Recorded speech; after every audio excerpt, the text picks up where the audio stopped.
The morning air hung thick with Afghan dust as Staff Sergeant Maria Santos stepped off the transport helicopter at Forward Operating Base Chapman. The rotor wash kicked up a storm of grit that would have sent most soldiers scrambling for cover, but Santos simply adjusted her sunglasses and walked through it like she owned the place. Which, in a way, she did. Captain Jake Morrison watched her approach from the operations tent, his jaw set in the kind of hard line that came from too many disappointing transfers. He'd requested another sniper for his reconnaissance team 6 weeks ago, after losing 2 good men to an IED on the Kandahar road. What he got instead was a 5'6" woman with calm brown eyes and a service record that read like fiction. "You Morrison?" Santos asked, dropping her gear bag with practiced ease. Her voice carried the slight accent of her grandmother's Puerto Rico, softened by years of West Texas drilling. "Captain Morrison," he corrected, studying her face for any sign of the attitude he expected. Instead, he found something unsettling, complete confidence without arrogance. "You're the replacement they sent me?" Santos pulled her orders from a cargo pocket, crisp despite the journey. "Staff Sergeant Maria Santos reporting for duty, sir. I believe you requested a precision marksman." Morrison took the papers, scanning them while trying to process what he was seeing. 87 confirmed kills. 3 bronze stars, 2 purple hearts. A silver star with oak leaf cluster. Either this was the most elaborate practical joke in military history, or he was looking at one of the deadliest soldiers currently wearing the uniform. "Says here you've been deployed 7 times, Morrison said, his tone carefully neutral. "Iraq, Afghanistan, Syria, that's a lot of trigger time for someone who looks like they should be teaching kindergarten." The comment would have earned him a sharp response from most soldiers, but Santos just smiled. It wasn't the polite smile officers were used to receiving from enlisted personnel. It was the smile of someone who had heard every possible variation of doubt and had long since stopped caring about proving herself with words. "Yes, sir, it is a lot of trigger time," she agreed. "I assume you'll want to see some kind of demonstration before you trust me with your men's lives." Morrison felt his eyebrows rise despite himself. Most soldiers, especially those with decorated records, would have bristled at the suggestion that they needed to prove themselves again. Santos was practically volunteering for it. "As a matter of fact, I do." Morrison gestured toward the arms tent. "We'll start with weapons familiarization. What's your preferred platform?" "Whatever gets the job done, sir. I've used everything from an M24 to a Ch-Tac. Depends on the mission requirements and environmental factors." As they walked across the compound, Morrison found himself studying Santos with growing curiosity. She moved with the fluid economy of someone completely at home in a combat environment, her eyes constantly scanning for threats while maintaining perfect situational awareness. Other soldiers noticed her too, some with obvious skepticism, others with recognition that suggested her reputation had preceded her. "Sir," called Sergeant First Class Tommy Rodriguez from the motor pool, "that the new shooter we've been hearing about?" "We'll see," Morrison replied. But Santos caught the exchange and the dozen conversations that suddenly went quiet as they passed. The arms tent felt cooler after the blazing Afghan sun, though not by much. Weapons Sergeant Mike Chen looked up from cleaning an M4, his expression shifting from routine boredom to sharp interest when he saw Santos. "Chen, I need you to set up a shooting assessment for Staff Sergeant Santos here," Morrison said. "Full range of scenarios." "Yes, sir." Chen studied Santos with the professional interest of someone who had spent 15 years around serious shooters.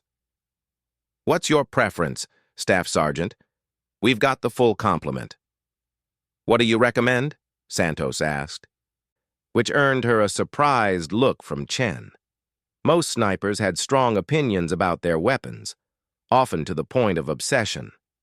Chen considered for a moment, then walked to a locked cabinet and withdrew a rifle that made Morrison's breath catch. The Barrett MRAD looked like something from a science fiction movie, all angular lines and precise engineering. It was the kind of weapon that separated elite operators from ordinary soldiers, and Chen had just handed it to a woman half the base was betting wouldn't last a week. "This beauty just came in from the armory depot," Chen said, running his hand along the stock with obvious affection. "Multi-role adaptive design, sub-MOA accuracy, effective out to 1,500 meters with the right loads. She's been giving us some trouble, though." Santos accepted the rifle with the reverence it deserved, her hands immediately finding the proper grip and stance. Morrison watched as she performed a functions check with movements so smooth they looked choreographed. Then she frowned. "Bolts sticking," she said, working the action. "Feels like the extractor's catching." Chen's expression shifted to something like surprise. "Yeah, we've been having feeding issues, can't figure out what's causing it." Santos continued her examination, her frown deepening. "This isn't a manufacturing defect. Someone's been messing with the bolt face." She looked up at Morrison, her calm brown eyes now carrying a different kind of weight. "Sir, with respect, this weapon has been deliberately sabotaged. The timing on the bolt cycle has been altered to cause random feeding failures." The tent went completely silent. Morrison felt something cold settle in his stomach as he realized what she was suggesting. "You're saying someone tampered with it?" "Yes, sir. Look here." Santos pointed to barely visible scratches on the bolt assembly. "These are tool marks from someone adjusting the headspace. It's subtle work, designed to make the weapon unreliable without being obviously broken. A shooter would get maybe one good shot before it jammed, two if they were lucky." Chen stepped closer, his face darkening as he saw what Santos was pointing out. "Son of a bitch! No wonder we couldn't figure it out. We were looking for mechanical failure, not sabotage." Morrison's mind was racing. The MRAD had arrived as part of a routine equipment transfer, supposedly fresh from depot maintenance. If Santos was right, and someone had deliberately rendered it unreliable, the implications were disturbing on multiple levels. "Can you fix it?" Morrison asked. Santos was already reaching for a toolkit, her movements precise and confident.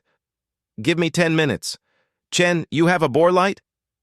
As Santos worked, Morrison found himself studying her with new eyes. The sabotaged rifle could have been a catastrophic problem for any sniper unlucky enough to receive it in a combat situation. A weapon failure at the wrong moment could mean death for the shooter and anyone depending on their protection. That she had identified the problem within minutes of handling the weapon suggested a level of expertise that went far beyond what her service record indicated. "There," Santos said, working the bolt with smooth, mechanical precision. "Try that." Chen accepted the rifle and ran it through several function checks, his expression shifting from skepticism to amazement. "Perfect. Smooth as silk. How did you know what to look for?" Santos wiped her hands on a rag, her expression thoughtful. "I've seen this before, sir. Usually it's a training exercise designed to test a shooter's ability to identify and correct weapon malfunctions under pressure. Sometimes it's more serious." "More serious how?" Morrison asked, though he suspected he already knew the answer. "Sometimes it's a test of a different kind, to see if someone knows enough to spot deliberate sabotage or if they'll just assume the weapon is defective and give up." Santos met Morrison's eyes directly. "Or sometimes it's an attempt to discredit a shooter by making them look incompetent when their weapon fails during assessment." The implication hung in the air between them like smoke. Morrison felt a flush of anger, not at Santos, but at whoever might have thought such tactics were necessary or appropriate. If someone on his base was playing games with weapons integrity, there would be consequences. "Chen, I want this rifle checked by armory personnel immediately," Morrison ordered.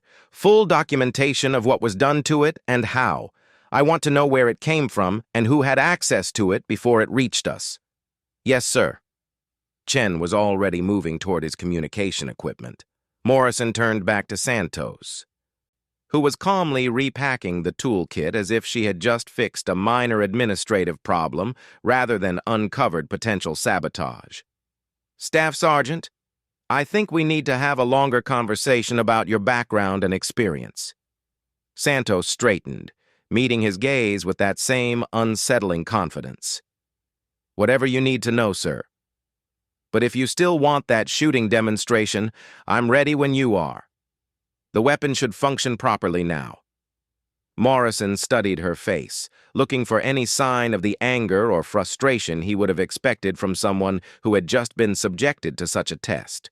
Instead, he saw only professional competence and a kind of patient determination that suggested she had faced similar challenges before.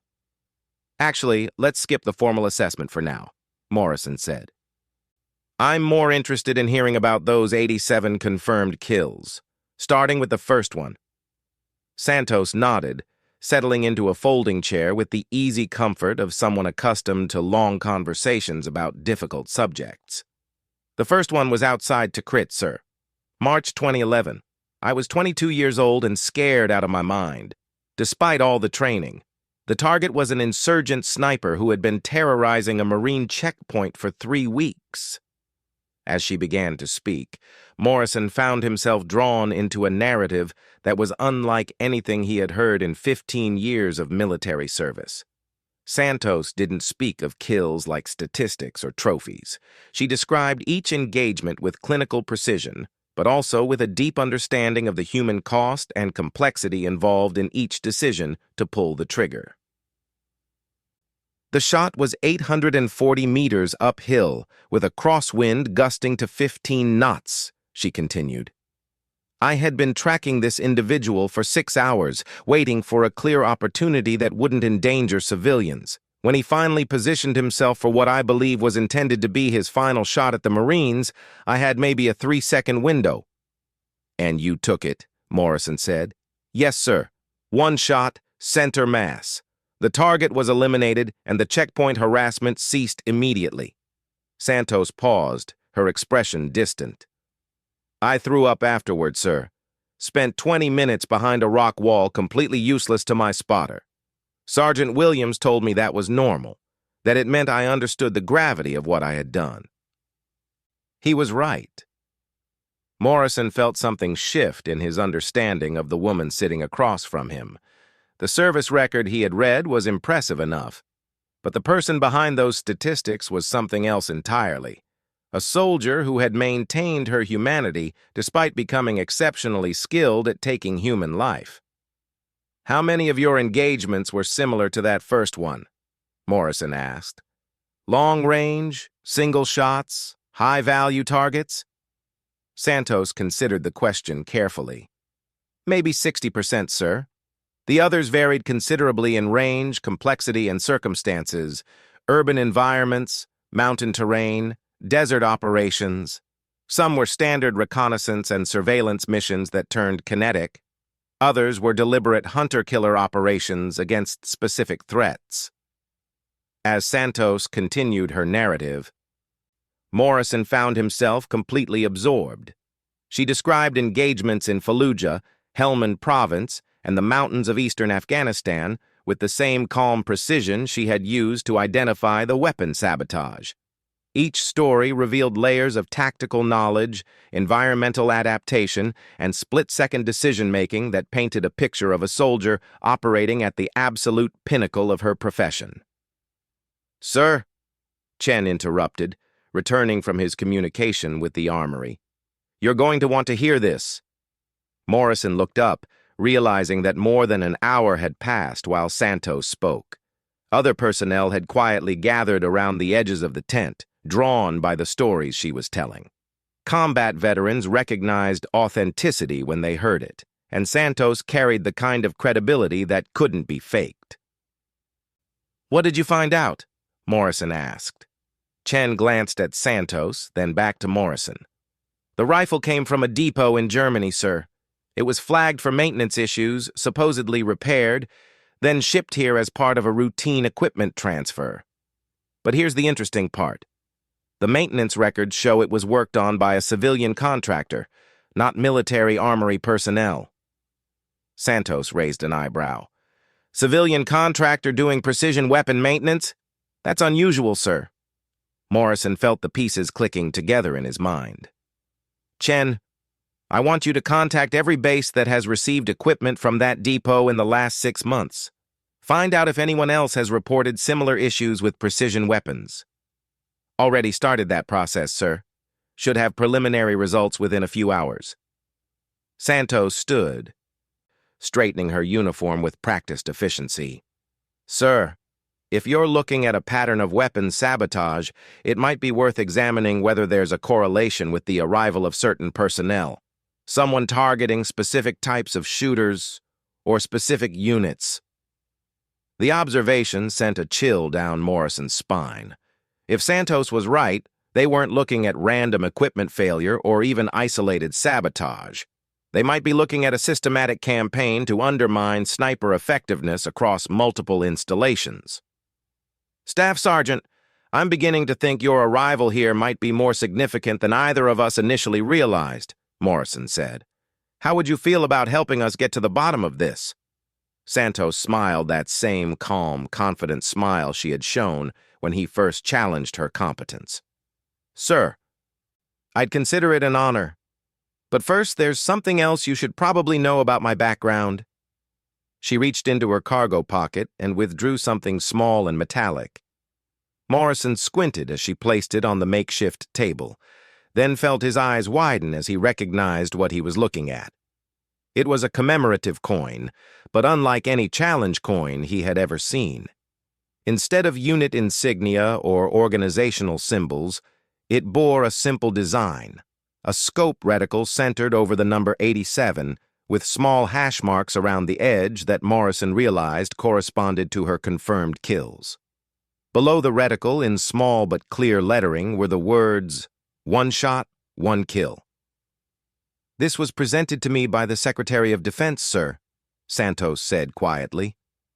At a ceremony I'm not authorized to discuss in detail. What I can tell you is that my assignment here wasn't routine. Someone specifically requested that I be transferred to your unit, and I suspect it has something to do with the problems you've been having. Morrison picked up the coin, feeling its substantial weight. The craftsmanship was exquisite, the kind of work that suggested it had been commissioned at the highest levels of military leadership. As he turned it over, he saw an inscription on the reverse. In recognition of exceptional service in the defense of liberty and the protection of those who cannot protect themselves. Staff Sergeant, Morrison said slowly, I think it's time you and I had a much longer conversation about why you're really here. The conversation that followed stretched deep into the Afghan afternoon. Conducted in Morrison's private office with the door locked and a white noise generator humming in the corner. Santos sat across from his desk, her hands folded calmly in her lap, while Morrison struggled to process information that challenged everything he thought he knew about military operations. Let me make sure I understand this correctly, Morrison said, leaning back in his chair. You're telling me that you've been operating as part of a classified program that specifically targets threats to precision marksmen in theater? Santos nodded. Among other things, sir. The program is called Operation Overwatch, and it was established after intelligence analysts identified a pattern of attacks specifically targeting American snipers. Not random casualties, but deliberate campaigns to eliminate our most effective precision shooters. And you were selected for this program because of your kill count?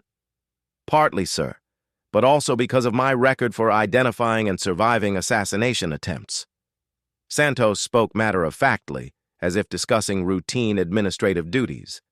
In 7 deployments, I've had 16 different individuals or groups actively hunting me. 14 of those attempts were identified and countered before they became operational.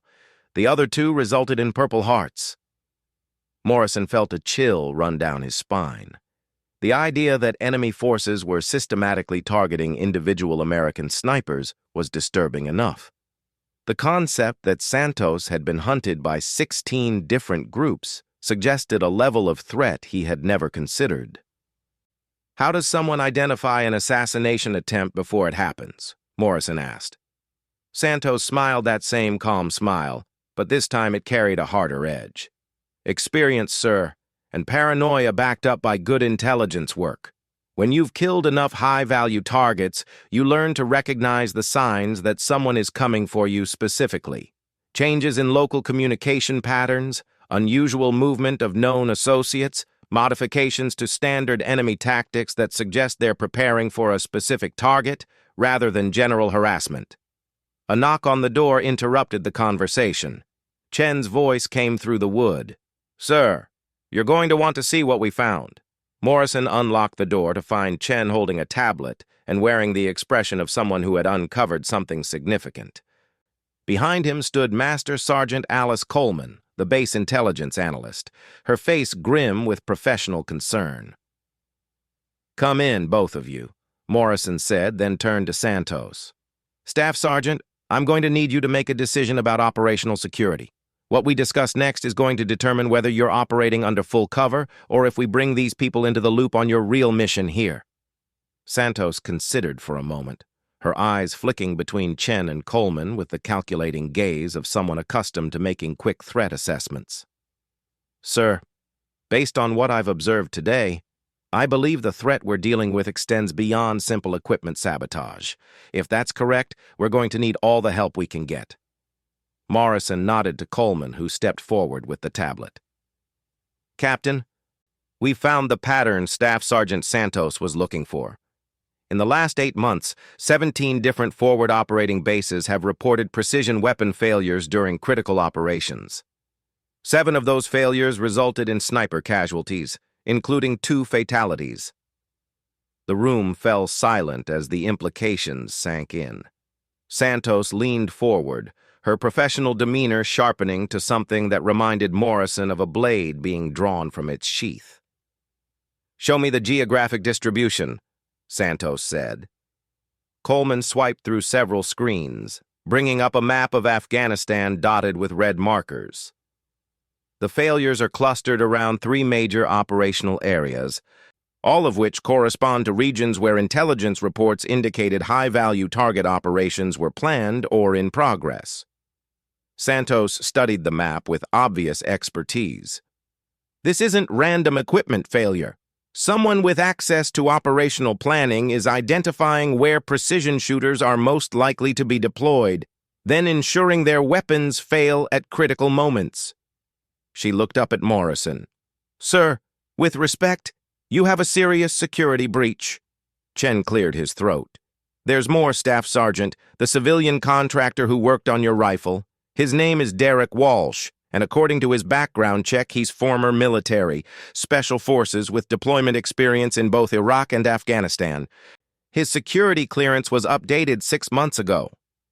Morrison felt the pieces clicking together with uncomfortable clarity. "Updated how?" "Elevated access to equipment manifests and deployment schedules," Coleman replied. "The kind of access that would allow someone to identify which units were receiving which weapons, and when they were likely to be used operationally." Santos was quiet for a long moment, her expression distant with thought. When she spoke again, her voice carried the weight of experience with similar situations. "Sir, this fits a pattern we've seen before in Operation Overwatch. Enemy intelligence services have become very sophisticated about identifying and targeting our precision capabilities. But this level of systematic sabotage suggests something more organized than typical insurgent activity." "What are you thinking?" Morrison asked, though he suspected he wasn't going to like the answer. "I think Derek Walsh is either being paid by hostile intelligence services to sabotage our weapons, or he's been turned and is actively working for them. Either way, he's directly responsible for the deaths of American soldiers." Santos stood, her movement fluid and purposeful. "With your permission, sir, I'd like to make this personal." The temperature in the room seemed to drop several degrees. Morrison had seen that expression before, on the faces of soldiers who had moved beyond anger into something much more dangerous, professional, calculated resolve. What exactly are you proposing, Staff Sergeant? Santos walked to the map, studying the pattern of incidents with obvious tactical thinking. Walsh is going to continue his sabotage operations, which means he'll need continued access to precision weapons scheduled for deployment to high-value target operations. If we can identify his next likely target, we can be waiting for him. Coleman looked up from her tablet. According to the depot maintenance schedules, there's a shipment of precision weapons scheduled for delivery to 3 different bases next week. All 3 bases are in areas where intelligence suggests high-value target operations are being planned. Santos nodded. Perfect. Sir, I recommend we allow Walsh to tamper with one of those weapons, but under controlled circumstances where we can document his activities and identify any co-conspirators. Then we give him something special to sabotage.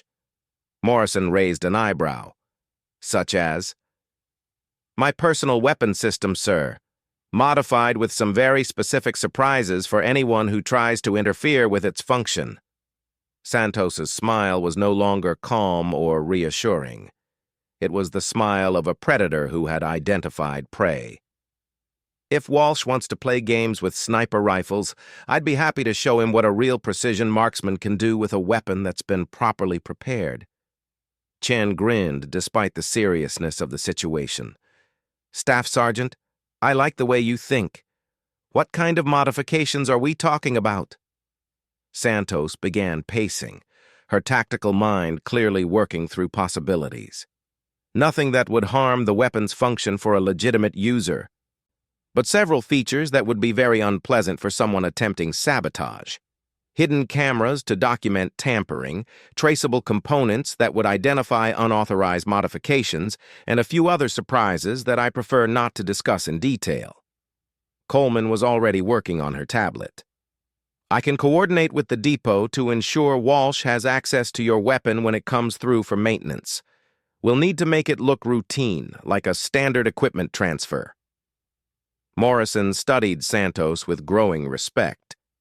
The woman who had calmly identified weapons sabotage that morning was revealing herself to be a tactical thinker of considerable sophistication. More than that, she was demonstrating the kind of operational planning ability that suggested her role in Operation Overwatch went well beyond simple marksmanship. Staff Sergeant, there's something I need to ask you directly, Morrison said.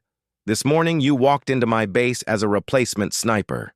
Now you're talking about elaborate counterintelligence operations and setting traps for enemy agents. What exactly is your real job classification? Santos stopped pacing and met his gaze directly. Sir, my official military occupational specialty is 11B Infantry with additional skill identifier B4 for sniper.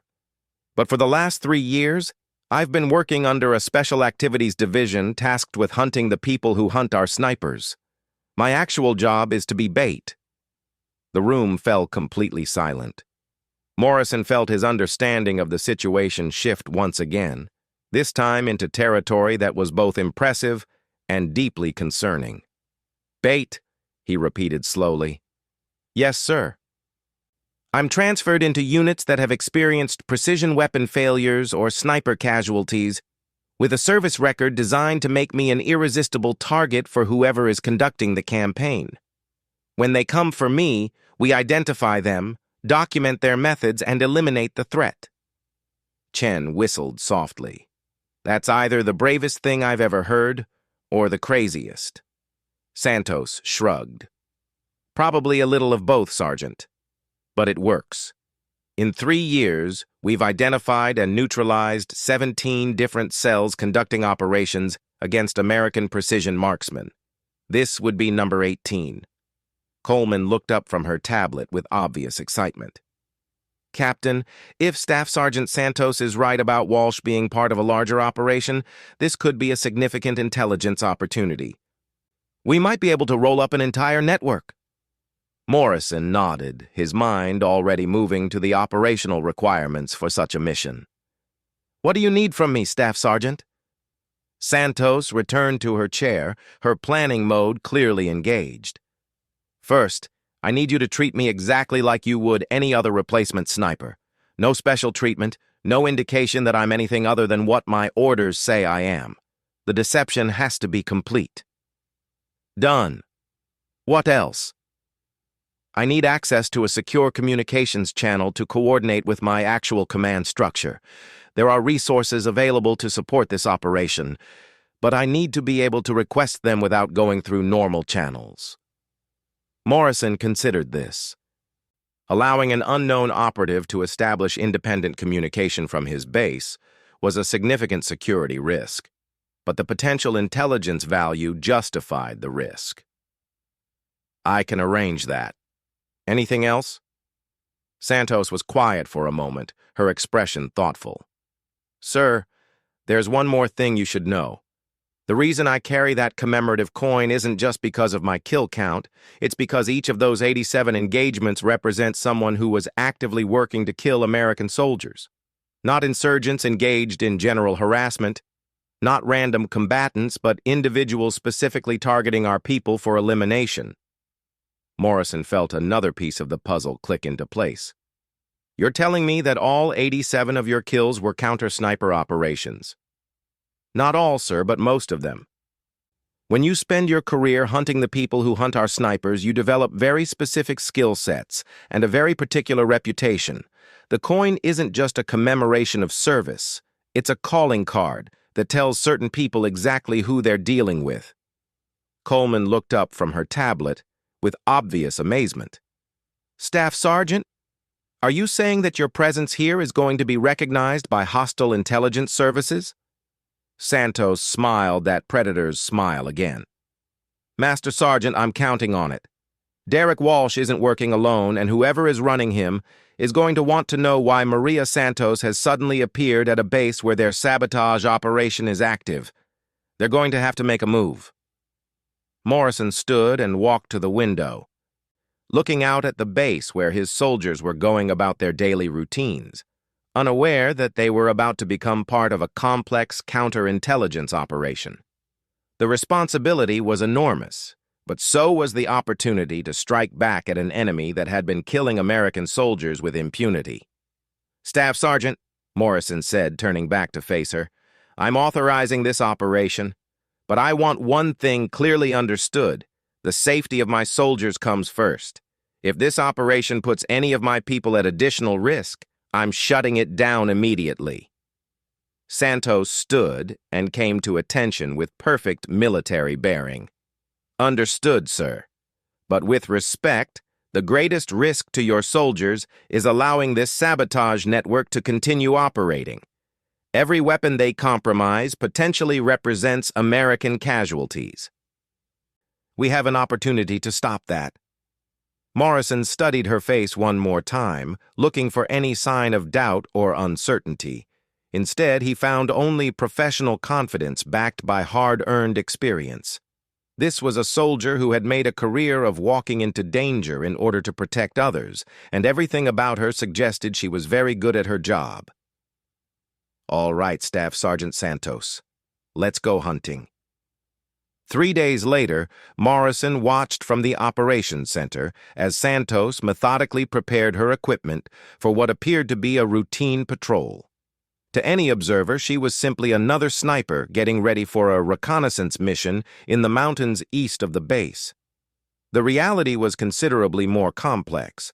Her rifle case contained a weapon that looked identical to a standard military precision system, but had been modified by specialists flown in from Quantico specifically for this operation.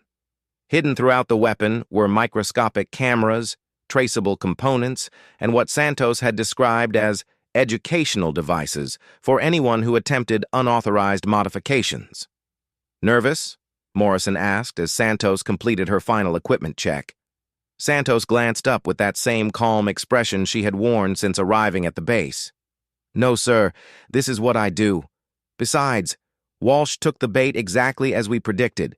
According to Coleman's surveillance, he spent 40 minutes with my rifle yesterday evening, which should be more than enough time for him to implement whatever sabotage protocol he's been using. The trap had been elegantly simple.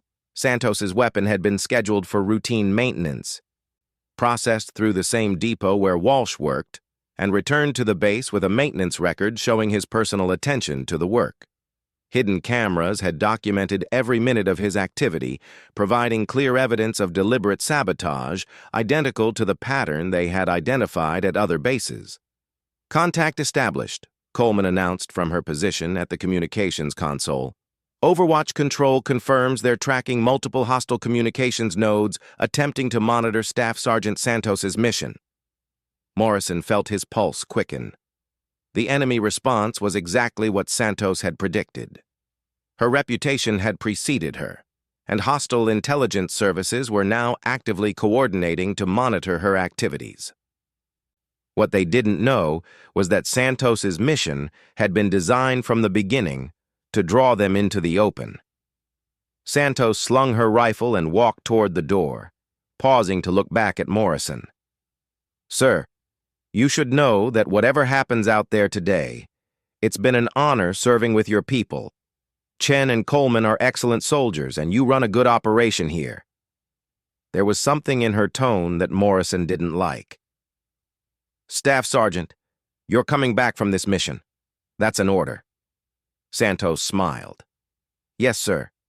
But just in case things don't go according to plan, you should know that there are sealed orders in your safe. If something happens to me, those orders will explain everything and provide contact information for my actual chain of command." Before Morrison could respond, Santos was gone. Moving across the compound with the fluid efficiency that had marked her every action since arriving at the base. Morrison watched her disappear into the transport vehicle, then turned to Coleman. "Master Sergeant, I want constant communication with her team. Any sign that this operation is going sideways and I'm pulling her out." Coleman nodded, but her expression suggested she understood something Morrison was still learning. Soldiers like Santos didn't get pulled out of operations. They completed their missions regardless of personal cost. The first 6 hours of the patrol proceeded exactly according to plan. Santos and her 3-man team established observation positions in the mountains, overlooking a known insurgent supply route. Radio checks came in on schedule, reporting normal activity and no unusual enemy contact. To anyone monitoring their communications, it appeared to be a routine reconnaissance mission conducted by a newly arrived sniper. The deception was perfect, which was exactly what made Morrison increasingly nervous. "Sir," Coleman called from her position, "we're picking up increased chatter on hostile communications channels, multiple references to the woman with the coin, and coordinates that match Staff Sergeant Santos's patrol area." Morrison studied the tactical display showing Santos's position and the estimated locations of enemy communications. The hostile forces were converging on her location with a coordination that suggested careful planning and detailed intelligence about her mission. "Get me Santos on the radio," Morrison ordered. "Overwatch base, this is Reaper 6, Santos's voice came through clearly, using the call sign assigned for her mission. "I copy increased hostile activity in my area, request permission to proceed to Phase 2 of the operation." Morrison grabbed the radio handset. "Reaper 6, this is Overwatch Actual. What's your tactical situation?" "Overwatch Actual, I count at least 12 hostile personnel moving to establish blocking positions around my location.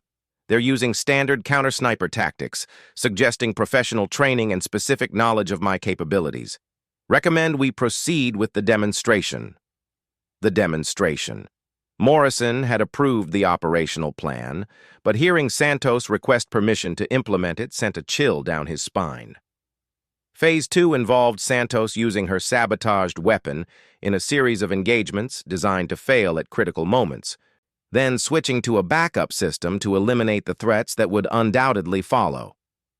"Reaper 6, confirm you understand the risks involved in Phase 2. "Affirmative. Overwatch Actual. I've done this before. Recommend we proceed before the hostiles complete their encirclement." Morrison looked around the operations center at the faces of his soldiers, all focused on the tactical display and radio communications. These were experienced combat veterans, but none of them had ever participated in an operation quite like this one. Santos was about to deliberately put herself in mortal danger in order to expose and eliminate an enemy network. "Reaper 6, you are cleared for Phase 2. Godspeed." What followed was unlike anything Morrison had ever witnessed in 15 years of military service. Santos began engaging targets at extreme range with her sabotaged rifle, each shot calculated to demonstrate her exceptional skill, while simultaneously testing the weapon's reliability. The hidden cameras in her rifle documented every malfunction as Walsh's sabotage caused feeding failures, extraction problems, and timing issues that would have been fatal for a less experienced shooter. "Contact! Contact!" Santos's voice crackled over the radio. "Engaging multiple hostiles at 800 meters. Weapon experiencing intermittent failures as expected." Through the tactical feed, Morrison watched Santos transition seamlessly between her primary and backup weapons, using the malfunctions of the sabotaged rifle to create tactical advantages. When the rifle jammed after her third shot, she used the pause to relocate, appearing in a new firing position that caught her attackers completely off guard. "Reaper 6, sit rep," Morrison called. "4 hostiles eliminated, weapon sabotage documented as planned. I'm receiving aim fire from at least 3 different positions, suggesting coordinated counter-sniper activity. These aren't local insurgents, Overwatch Actual. These are professional operators with advanced training and equipment." Coleman looked up from her intelligence console with obvious excitement. "Sir, we're intercepting communications between the hostile elements and what appears to be a command node located approximately 20 kilometers north of Staff Sergeant Santos's position. They're coordinating a systematic hunting operation, specifically targeting her." Morrison felt pieces clicking together in his mind. The enemy response to Santos's presence was far more sophisticated than simple harassment. They were conducting a deliberate operation to eliminate a specific high-value target, using tactics and coordination that suggested state-level support. "Reaper 6, we're seeing indications of a command node directing the operation against you. Can you identify the source?"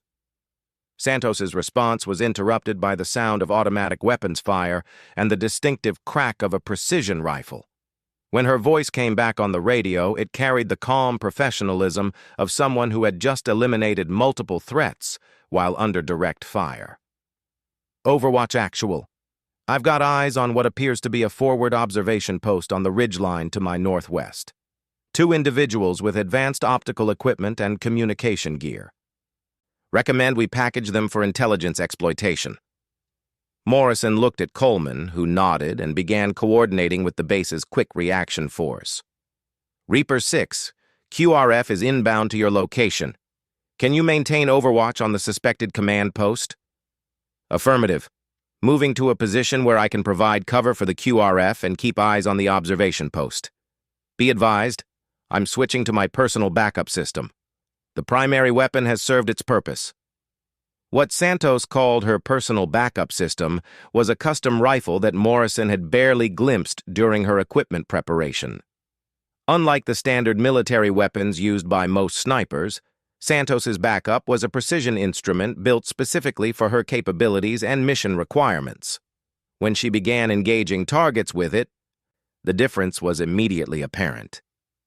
"Jesus Christ," Chen whispered from his position at the communications console. "She just took out a moving target at over 1,000 meters in a crosswind." The tactical display showed hostile forces breaking contact and attempting to withdraw, but Santos was systematically eliminating them with single shots at ranges that would have challenged the best snipers in the world. Her shooting was not just accurate, it was surgical. Each engagement calculated to eliminate specific threats while preserving intelligence opportunities. "Overwatch Actual. This is Reaper 6. I have 2 individuals from the observation post attempting to escape via motorcycle. Request permission to disable the vehicle without harming the occupants." Morrison grabbed the radio. "Reaper 6, how exactly do you propose to disable a moving motorcycle without harming the riders?" "Trust me, sir. I've done this before." The shot that followed became legendary among the soldiers who witnessed it. At a range of over 1,200 meters, Santos put a single round through the rear wheel of a speeding motorcycle, causing it to crash in a controlled manner that injured neither rider while preventing their escape. The precision required for such a shot was beyond the capabilities of most military snipers, but Santos executed it as routinely as she might have hit a stationary target at half the distance. 20 minutes later, the Quick Reaction Force had secured both individuals from the observation post, along with a treasure trove of communication equipment, surveillance devices, and operational documents that would provide intelligence analysts with months of valuable information. "Sir," Coleman announced from her console, "the prisoners are talking. They're confirming that Derek Walsh was part of a larger network conducting operations against American precision marksmen. The network was being run by a foreign intelligence service with the specific goal of degrading our sniper capabilities in theater." Morrison felt a surge of satisfaction mixed with anger. The operation had succeeded beyond their expectations, but the cost in American lives from the sabotage network's previous activities would never be fully known. "Reaper 6, this is Overwatch Actual. Outstanding work. Return to base for debriefing." Santos's response came through clearly, but with an undertone that Morrison was beginning to recognize as her operational voice. Calm, professional, and completely focused on mission completion. "Overwatch. Actual. Mission is not complete. I have identified the individual responsible for coordinating the weapon sabotage, and he's currently moving toward the Pakistani border in a convoy of 3 vehicles. Request permission to intercept." Morrison looked at the tactical display, which showed Santos's position relative to the suspected convoy. The distance was extreme, the terrain was challenging, and the tactical situation was rapidly becoming complex beyond the scope of their original operation. "Reaper 6, negative. You've accomplished the primary mission objectives. Return to base." There was a long pause before Santos responded, and when her voice came back on the radio, Morrison heard something he had never heard from her before. A personal investment that went beyond professional duty. "Overwatch Actual, with respect, Derek Walsh is in that convoy. He's responsible for the deaths of at least 7 American soldiers through his sabotage activities. If he reaches the border, he disappears forever. I can end this." Morrison understood the weight of the decision he was facing. Allowing Santos to pursue the convoy would put her in extreme danger with minimal support, but failing to act would allow the architect of the sabotage network to escape justice. More importantly, it would allow him to continue his activities elsewhere. "Reaper 6, what's your proposed course of action?" "Single-shooter interdiction at maximum range. I have clear sight lines to the convoy route and sufficient ammunition for the engagement. Minimal risk to our forces, maximum probability of mission success." Coleman looked up from her intelligence console. "Sir, if she can eliminate Walsh and disable the convoy, we might be able to capture the entire cell leadership. The intelligence value alone would justify the risk." Morrison studied the tactical display one more time, weighing the risks against the potential benefits. Santos had already demonstrated capabilities far beyond anything in her official service record. If anyone could successfully execute such an operation, it would be her. "Reaper 6, you are authorized to proceed, but I want constant communication, and at the first sign that the situation is deteriorating, you will disengage and return to base. Copy. Overwatch Actual. Moving to engagement position now." What followed was the longest 30 minutes of Morrison's military career. Santos maneuvered to a position overlooking the convoy route, established communication with the Quick Reaction Force for extraction support, and then began the most technically challenging shooting sequence of her distinguished career. The first shot, at a range of over 1,500 meters, disabled the lead vehicle by putting a round through its engine block. The second shot, taken less than 10 seconds later, stopped the trailing vehicle the same way. The convoy was trapped on a narrow mountain road with nowhere to maneuver, exactly as Santos had planned. Overwatch Actual, convoy is immobilized. I have positive identification on Derek Walsh in the middle vehicle. He's armed and appears to be coordinating a defensive response. Request permission for final engagement.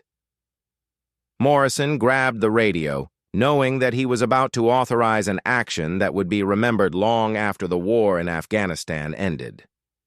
Reaper 6, you are authorized to eliminate Derek Walsh. Take the shot. The silence that followed seemed to stretch forever. When Santos's voice finally came back on the radio, it carried the quiet satisfaction of a soldier who had completed a mission that would save American lives. Overwatch Actual.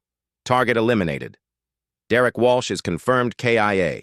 The remaining convoy personnel are surrendering to the QRF. Mission complete.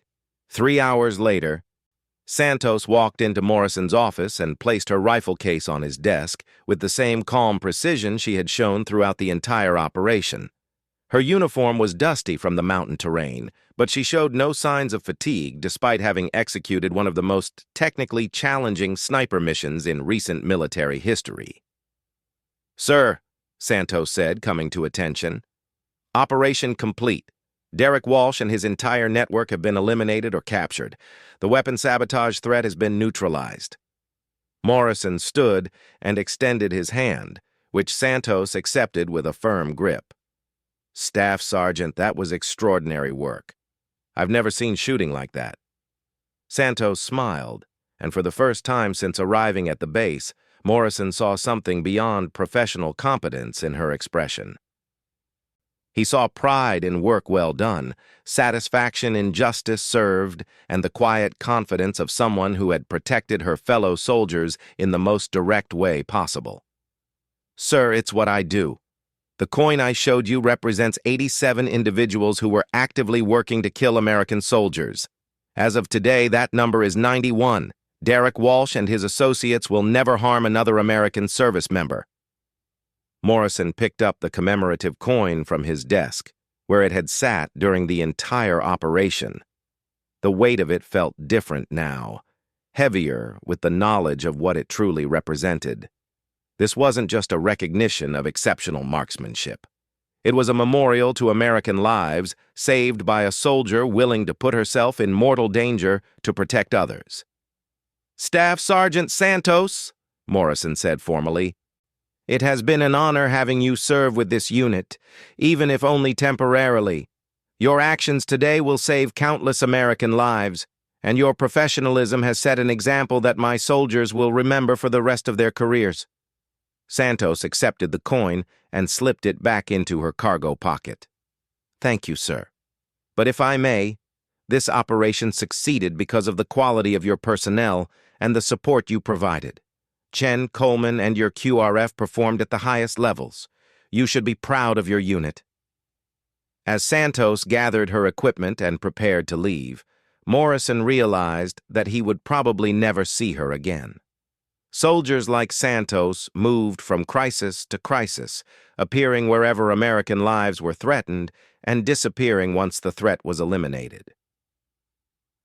They were the best of what the military produced, and they carried burdens that most people would never understand. "Staff Sergeant," Morrison called as she reached the door. "For what it's worth, I hope whoever assigns your missions understands what they have in you." Santos paused and looked back with that calm, confident smile. "Sir, they understand, and so do the soldiers whose lives I've been able to protect. That's what makes it worthwhile." After she left, Morrison sat alone in his office, thinking about the events of the last few days. A woman had walked onto his base carrying a service record that seemed too extraordinary to be true. She had identified a threat that was killing American soldiers, developed a plan to eliminate that threat, and executed the plan with a level of skill that redefined Morrison's understanding of what was possible. The commemorative coin she carried represented 91 individuals who would never again threaten American lives. But Morrison knew that the real measure of Santos's service wasn't the number of enemies she had eliminated. It was the number of American soldiers who would return home safely because of her actions. That night, As Morrison filed his after-action report, he included a recommendation that would follow Santos throughout the rest of her career. Staff Sergeant Maria Santos represents the highest standards of military service, professional competence, and personal courage. Any commander fortunate enough to have her assigned to their unit should consider it a privilege and an opportunity to witness excellence in action. He never saw her again, but he heard stories. Stories of impossible shots taken at impossible ranges, of enemy networks eliminated and American lives saved. Stories of a soldier who carried a coin commemorating not her kills, but her protections. Stories of someone who had made protecting others not just her job, but her calling. And sometimes, when new snipers arrived at his base, Morrison would tell them about the woman who had redefined his understanding of what it meant to be a precision marksman. Not someone who simply hit targets at long range, but someone who used that skill to stand between her fellow soldiers and the people who wanted to kill them. The coin now sat in Morrison's personal collection, a gift from Santos before her departure. It served as a reminder that sometimes the most extraordinary people appear ordinary until circumstances reveal their true nature, and that the best soldiers are not those who seek glory, but those who seek to protect others, regardless of personal cost.